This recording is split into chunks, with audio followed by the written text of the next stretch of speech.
Je suis très content d'être ici. On va donc parler de dette et de fonds des générations. Et je vais commencer, et d'ailleurs je suis très content de le faire avec le gouvernement, donc les représentants de la CAQ et le Parti libéral, car malgré les désaccords qu'on peut retrouver dans la motion qui nous a été présentée, en fin de compte, je vais probablement vous démontrer que c'est deux facettes de la même médaille. Je vais commencer par casser un mythe qui probablement rendrait d'accord les deux formations politiques, qui consiste à dire que si nous nous endettons, c'est parce que nos services coûtent trop cher.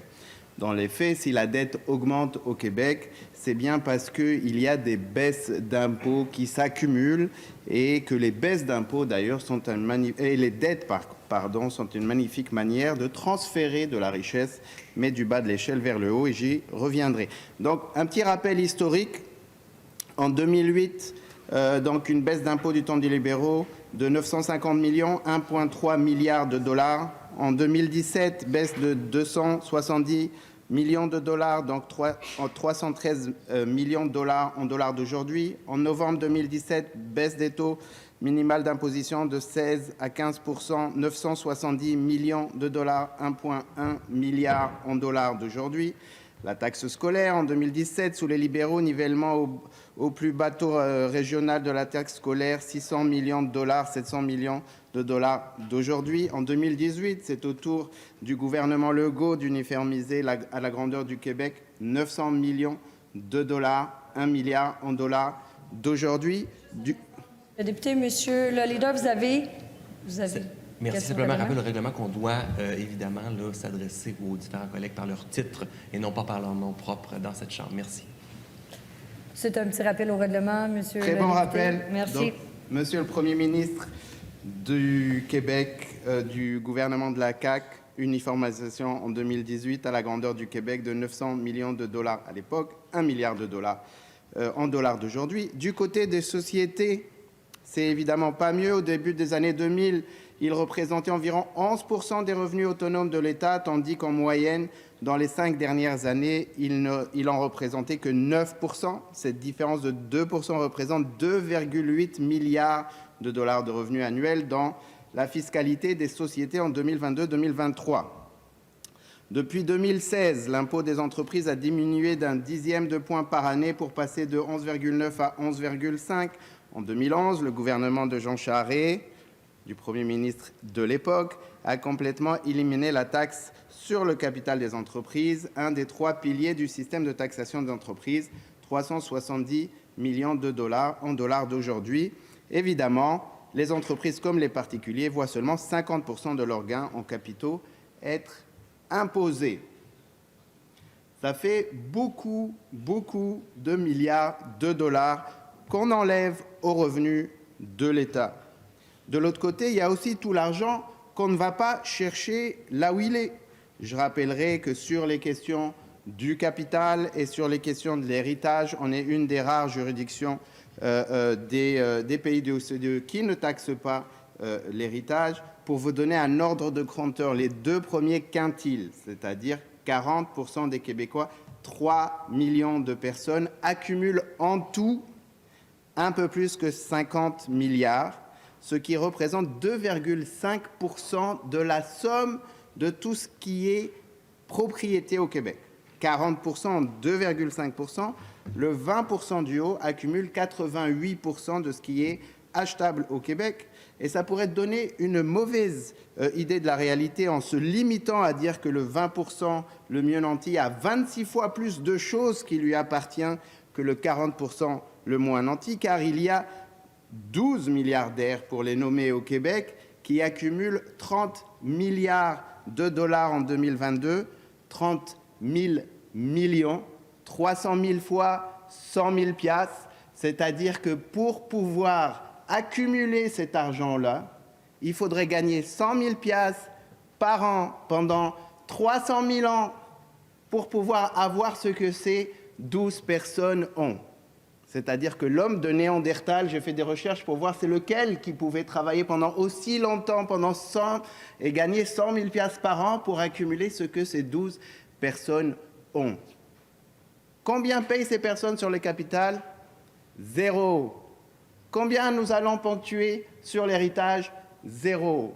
On entend souvent, et le Parti libéral et la CAQ, parler du mérite du travail, mais le Parti du travail, c'est nous. Et on ne pense pas qu'être né de la bonne ovule et du bon spermatozoïde consiste à être un mérite, consiste à avoir ce que l'homme de Néandertal doit accumuler pendant 150 000 ans pour avoir la même quantité d'argent. Ceci étant dit, il y a d'ailleurs, j'en profite pour dire, une taxe sur le capital au Québec et elle s'appelle taxe municipale. C'est une taxe spécialement injuste qui touche seulement la classe moyenne car c'est le principal avoir de la classe moyenne. C'est leur maison. C'est une taxe qui ne s'applique pas sur l'avoir net, mais bien qui prend en compte, qui prend pas en compte les dettes. Et donc, on pense que les personnes qui ont des dettes sur la maison payent quand même une taxe sur la valeur de la maison au complet. Et bien sûr, les personnes qui sont vraiment riches n'ont pas comme principal avoir une maison, mais ont bien sûr des actions et des options en bourse qui, elles, n'ont aucune taxe sur le capital. Donc, on voit d'un côté, on s'appauvrit à travers des baisses d'impôts les unes après les autres, très aimées par le Parti libéral et par la CAQ, et de l'autre côté, il y a une accumulation de richesses qui permet, entre autres d'ailleurs, dans une économie financiarisée, de prêter à l'État et donc à travers ces dettes à se faire de l'argent. On remplace concrètement des impôts des riches par des dettes qui rapportent, donc une dette de l'État qui rapporte de l'argent aux gens qui investissent. Qu'est-ce que ça fait, ces baisses d'impôts? Elles nous rentrent dans un cycle. Le cycle infernal de l'austérité, des baisses d'impôts, un déficit public, des compressions, un sous-financement, un rééquilibrage budgétaire. Et une fois qu'on est rendu là, on recommence le cycle qui est un cycle vraiment idéologique. Rappelons aussi que dans les moments de compression, il y a aussi le fait qu'on se départit, l'État se départit d'un certain nombre de ses fonctions, et c'est des bons moments pour les affairistes pour acheter les démembrements des différentes sociétés d'État. Évidemment, il y a plein d'exemples dans le monde. Il y a aussi le fait qu'il y a de plus en plus de privés dans la santé, dans la production d'énergie au Québec, dans le transport en commun, etc., etc. Donc, de quelle baisse d'impôts on parle aujourd'hui? On parle de celle au goût du jour, celle de la CAQ, qui représente 2 milliards de dollars par année de pertes. C'est une taxe spécialement injuste étant donné que, pour donner un exemple, d'abord il y a 100% du 1% le plus riche va y avoir droit, alors que le 30% le moins nanti n'aura rien. Pour vous donner un exemple, une caissière, par exemple, qui gagne 30 000 $ par an, aura 138 $ de retour d'impôt par cette baisse, quand le PDG millionnaire aura 810 $. Ça serait aussi injuste de se limiter à dire qu'il n'y a pas des taxes qui ont été rajoutées par la CAQ. Je rappelle qu'il y a seulement quelques jours, ici à l'Assemblée nationale, dans le Salon Bleu, nous avons adopté le projet de loi sur les tarifs d'Hydro-Québec. Et je rappelle que les tarifs d'Hydro-Québec, aujourd'hui, pour les particuliers, sont vendus plus cher que ce que ça coûte à Hydro-Québec de produire de l'électricité. Et donc, en fait, Hydro-Québec se transforme en taxe cachée. À chaque fois qu'on paye de l'électricité, il y a de l'argent qui part des poches des Québécois pour aller vers l'État. Mais c'est qui paye le plus cher son électricité? C'est les moins nantis, c'est eux qui vivent dans des maisons qui sont moins bien isolées, c'est eux qui payent une plus grosse proportion de leurs revenus en électricité. Donc c'est une taxe spécialement régressive qu'on a mis là, qui rapporte bon an mal an cette année probablement même plus que le 1,3 milliard de l'année dernière. Et de l'autre côté, il y a donc cette baisse d'impôt qui est spécialement régressive. Donc il y a un transfert d'argent, encore une fois, des moins nantis vers les mieux nantis à travers cette combinaison assez intéressante des choses. Il y a pourtant d'autres mécanismes pour redistribuer de l'argent. Il y a le crédit d'impôt pour solidarité, qui est un mécanisme intéressant. Je rappelle qu'une partie de ce crédit est en fait un retour de TVQ, mais qui touche avant tout, évidemment, les moins nantis et en fait une bonne partie de la classe moyenne, étant donné qu'on parle de 3 millions de foyers au Québec. Pourquoi le gouvernement de la CAQ préfère des baisses d'impôts qui, encore une fois, ne vont servir à rien pour le 30% le moins nanti et le 1% le plus riche au Québec va absolument au complet va y avoir droit? Pourquoi préférer des mécanismes comme cela plutôt que le crédit d'impôt pour solidarité? C'est une très bonne question et dans les prochains jours, j'espère qu'on va nous expliquer pourquoi un système aussi injuste est si important pour notre économie.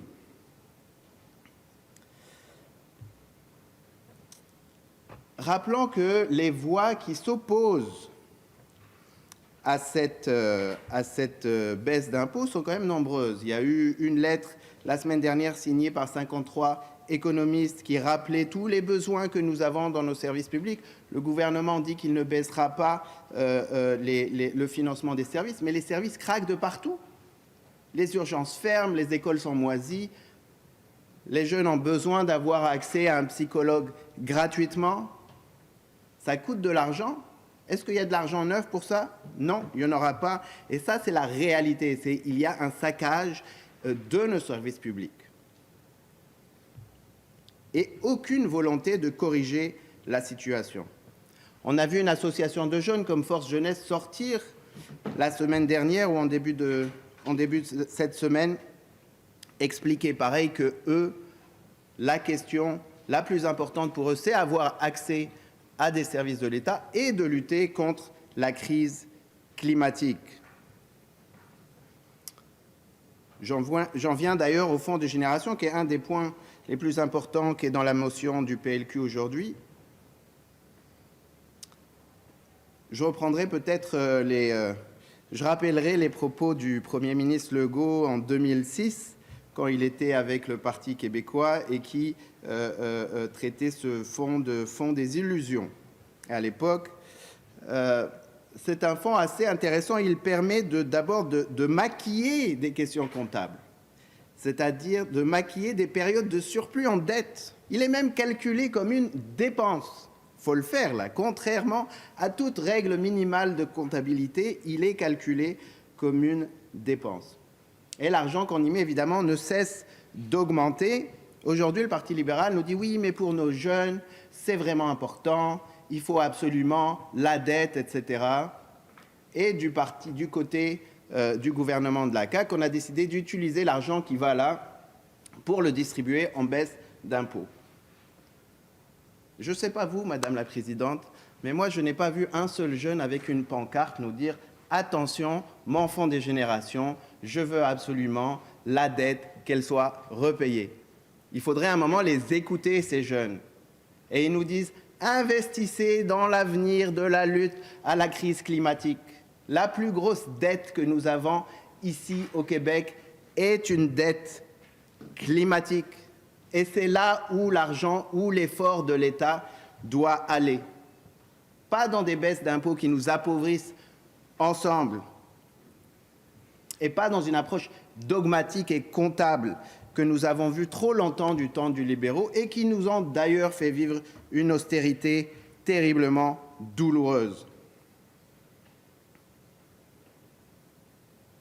Car nous avons besoin d'investir dans notre avenir. Nous avons besoin d'investir dans le transport en commun, dans un système de santé publique de qualité. Nous avons besoin de prendre soin de nos aînés. Nous avons besoin d'avoir accès à des psychologues pour nos jeunes. Il y a deux visions, Madame la Présidente, qui s'affrontent ici. Il y a la vision qui croit au droit commun, d'une pleine citoyenneté, du droit à la dignité. Et ça passe par l'éducation, ça passe par la santé, ça passe par le droit des futures générations à vivre dans un monde qui est vivable. Et il y a un autre côté qui s'accommode des inégalités qui augmentent, qui n'a aucune volonté de corriger un système public qui craque de partout. et qui, en plus, à travers des explications comptables plus ou moins sophistiquées, en fin de compte, fait des transferts de richesses des classes les plus défavorisées, de la classe moyenne, vers les classes les plus riches. Nous, dans cette approche entre le droit collectif à la vie digne, à la pleine citoyenneté ou à la croissance des inégalités et au saccage de nos services publics, nous avons choisi notre camp et nous laisserons et le gouvernement et le Parti libéral se débattre dans leur dogme. Merci beaucoup.